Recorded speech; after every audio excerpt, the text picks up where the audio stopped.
पाठ को आरंभ करने से पहले हम स्वच्छ भारत अभियान के अंतर्गत पहले हम सीखेंगे स्वच्छता क्या है। स्वस्थ शरीर और स्वस्थ मन का व्यक्तित्व के विकास से सीधा संबंध है। तो इसलिए हमें स्वच्छता पर अधिक ध्यान देना चाहिए, चाहे वह शरीर की हो चाहे मन की। यदि हमें अपने मन को या मस्तिष्क को स्वस्थ रखना है तो हमें पुस्तकों का ज्ञान प्राप्त करना होगा, और यदि शरीर को स्वस्थ रखना है तो हमें स्वच्छता की ओर विशेष ध्यान रखना होगा। शरीर के साथ साथ हमें अपने घर और आस पड़ोस की भी स्वच्छता पर विशेष ध्यान देना होगा। राष्ट्रपिता महात्मा गांधी जितना महत्व मन की स्वच्छता को देते थे, उतना ही अपने आसपास की सफाई को देते थे। देश की आज़ादी की लड़ाई के साथ साथ उनके लिए अपने शौचालय की सफाई भी उतनी ही ज़रूरी थी। उनके लिए ये दोनों काम बड़े थे।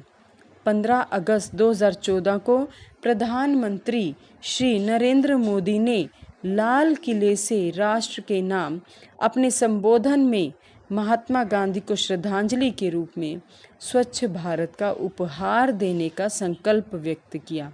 उसके बाद देश में स्वच्छता के प्रति एक नई चेतना, नए उल्लास का वातावरण बना।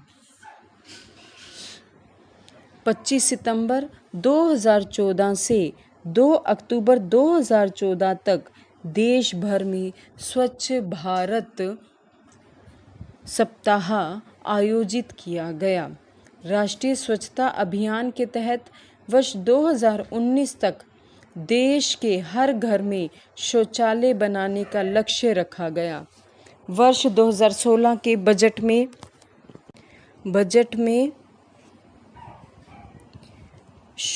हर घर में शौचालय बनाने का लक्ष्य रखा गया।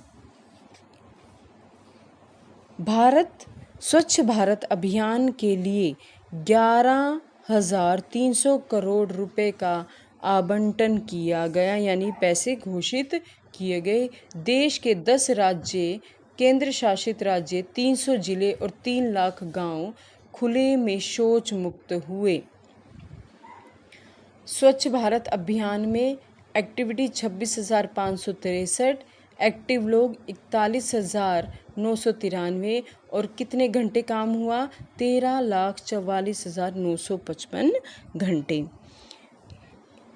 तो अब देखो, गांव के लिए 9,000 करोड़ और शहरी क्षेत्रों के लिए 2,300 करोड़ रुपए का आवंटन किया गया। शरीर को स्वस्थ रखने के लिए प्रतिदिन व्यक्तिगत सफाई पर विशेष ध्यान देने की आवश्यकता है। खाना खाने से पहले और शौच जाने के बाद हाथों को साबुन से अच्छी तरह धोना चाहिए ताकि शरीर में कीटाणु प्रवेश ना कर सके।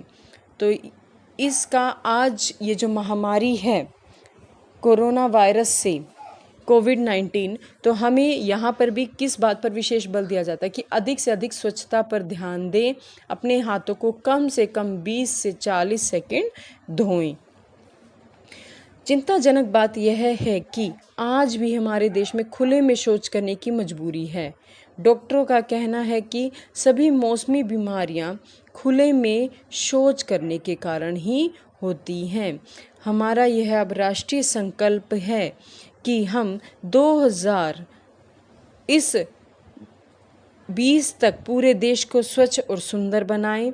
गांधी जी का यह सपना साकार तभी होगा जब कृतज्ञ राष्ट्र की बापू को यही सच्ची श्रद्धांजलि होगी।